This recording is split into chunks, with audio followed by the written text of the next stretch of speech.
నేను ఎందుకు పుట్టాను, ఎందుకు ఈ భూమి మీద ఉన్నాను, ఏదో పర్పస్ ఉండబట్టే కదా ఆ దేవుడు నన్ను ఇక్కడికి పంపించాడు. అయితే ఆ పర్పస్ ఏంటి, అది తెలుసుకోవడం ఎలా, నా జీవితానికి అర్థం ఏంటి, పరమార్థం ఏంటి,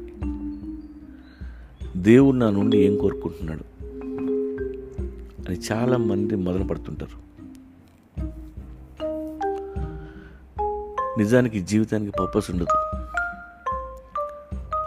life is meaningless, love is meaningless. ఇక్కడ జరిగే ప్రతీదీ మీనింగ్లెస్. ఎందులోకి తొంగి చూసినా ఆన్సర్లు ఉండవు, ఎంతసేపు చూసినా ఏమి దొరకవు. నేను కారణ జన్ముణ్ణి అనుకున్నవాడే ఇక్కడ ఎక్కువ పాపాలు చేస్తాడు.